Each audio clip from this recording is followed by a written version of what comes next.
Hey, Shalom. This is Shalom from the Great Millstone Atlanta camp. First, I want to say call Halal Yahweh, Bahashim Yahweh Shah, Bahashim Rakak Wadash. Double honors to my elders and apostles of the Great Millstone that teach and rule well.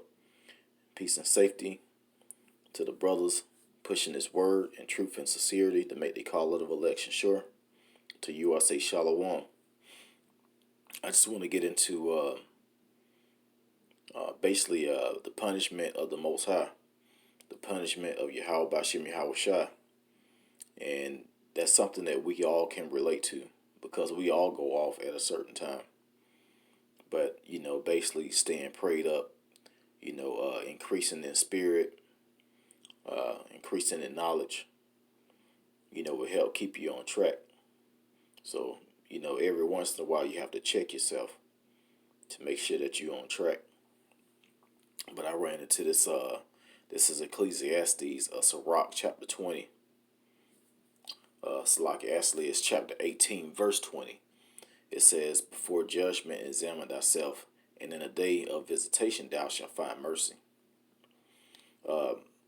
It's self-explanatory, just check yourself, because when the Lord come to, check you, if it's all good, he gonna have mercy on you. But I'm gonna get into the punishment a little later, because the Lord, if you're not right, he's gonna punish you, and that's how you know that he's dealing with you. Because if you just off, if you're a 2/3, of Israel that's not gonna make it, Israel according to unique Negroes, Latinos, and Native Americans, if you're 2/3 of Israel and you're not gonna make it, he's not gonna deal with you at all. He's just gonna save you for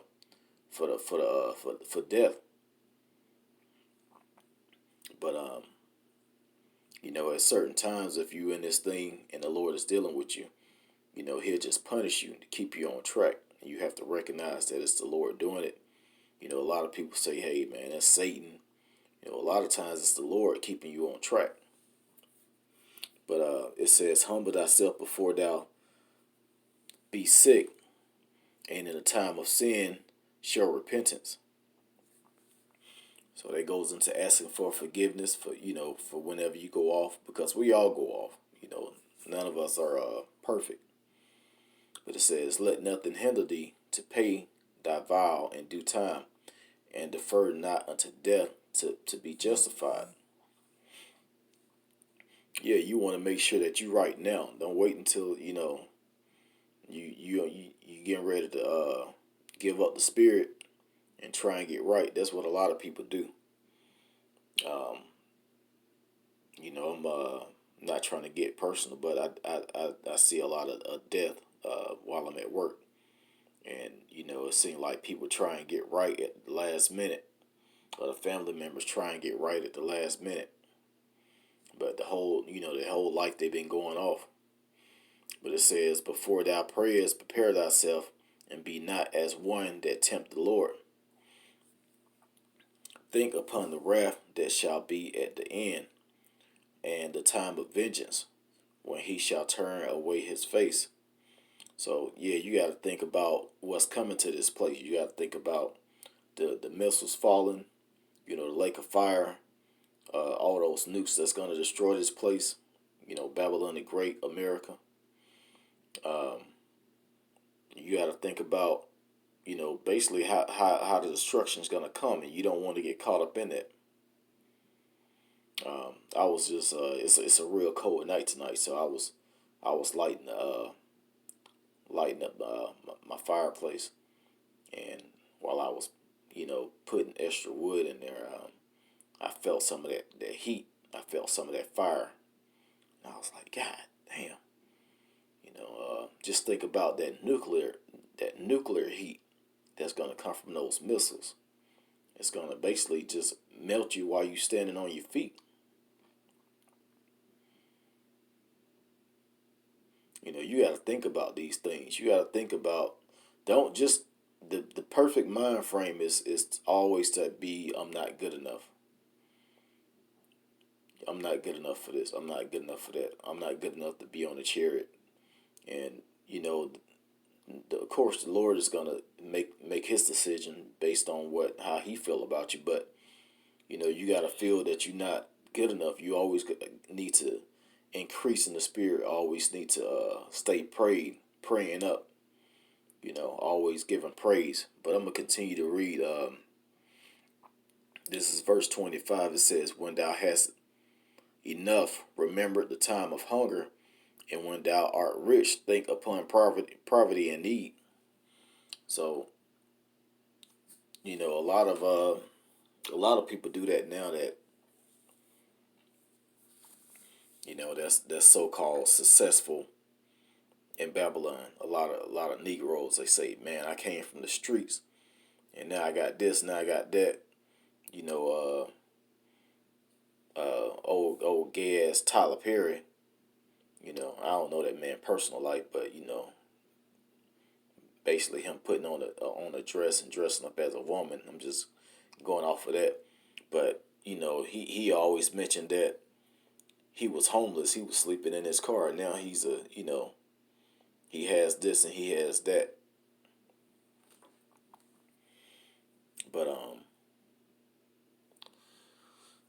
you know, you know, of course, this is not all time to be rich, to be famous, but that time is gonna come in the kingdom, and we're gonna think back on, you know, when we was here in Babylon, you know, in our land of all captivity, the hell that we went through, you know, all type of stuff. We gonna think back, and that's gonna make us give more praises, you know, on top of praises to Yahweh Bashem Yahweh Shah.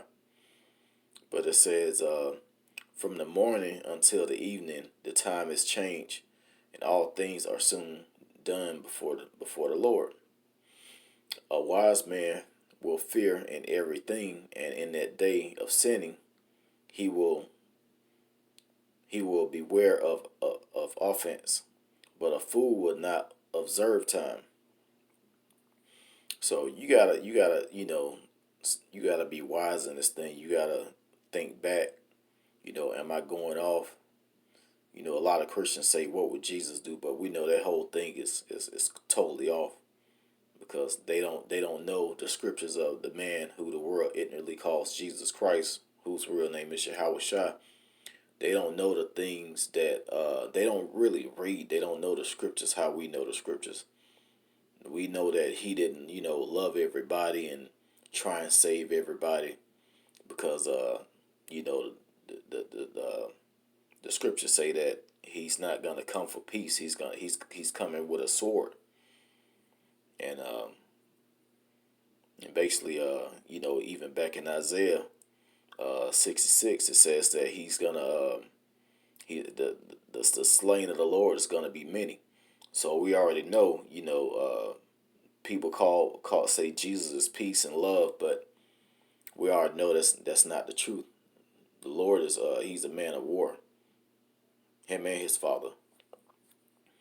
But basically going back to this, you know, just basically you know, basically checking yourself, you know, you know, knowing what time we in, you know,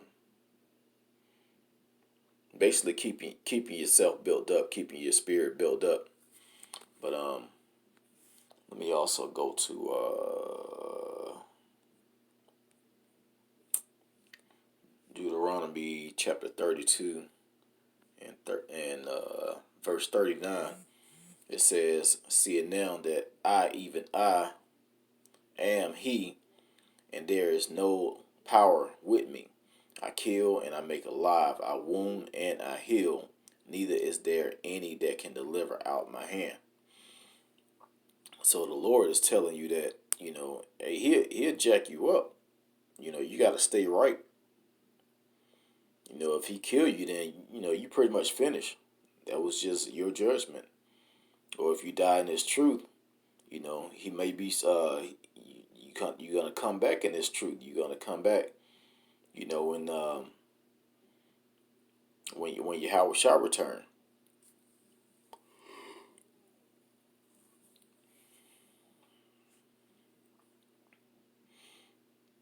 But basically, the part about him wounding, and he had wound and he'll heal. A lot of times you catch hell. You catch infirmities, and you gotta sometimes think, hey, is this the Lord jacking me up? Did I do something off? Because if you try your best to be perfect, he'll make you perfect. He'll bless you with good health. You know, giving thanks that you have good health now. And basically keeping it that way. Also, another similar precept in 1 Samuel chapter 2, verse 6. It says, "The Lord killeth and maketh alive; He bringeth down to the grave and bringeth up." So, this is the Lord that's doing all of this stuff. That's the Lord's punishment. That's the Lord's judgment. So we just want to make sure that we stay right. The brothers a great millstone. Starting with the apostles on down. All main goal right now is to push this word, bring down Babylon the Great, and catch a ride on a chariot. And you other brothers in these other camps, hey, you got niggas in your camps.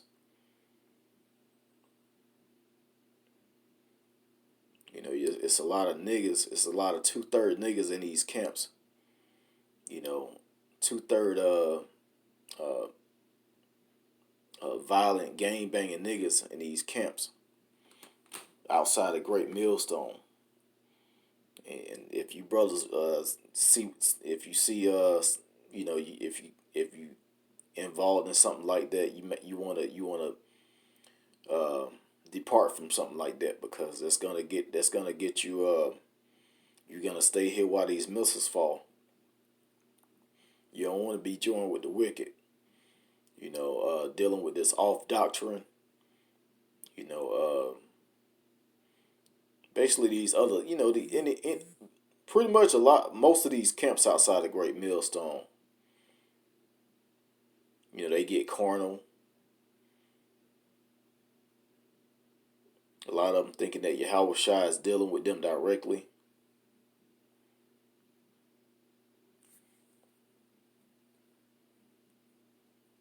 But yeah, you're going to start seeing a lot of death around you. And that's, like I said, that's the punishment of Yahweh Ba'Shem Yahweh Shai. He's narrowing down. He's purifying his silver and gold with the fire. Basically getting rid of all the minerals that's not needed to purify to make us pure gold and pure silver.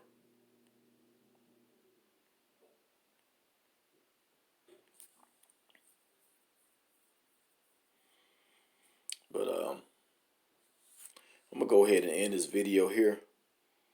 My main point was, the Lord punishes you,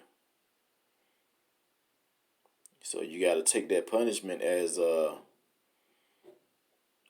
as a lesson learned. A lot of times, another brother will get on you. He might know something that you don't.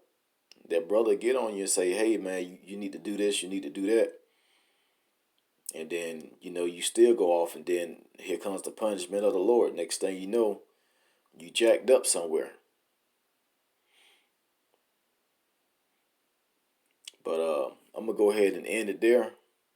Once again, giving all praises, honor, and glory to Yahweh, Bahashem Yahweh Shah, Bahashem Rakakwadash, double honors to my elders and apostles of Great Millstone.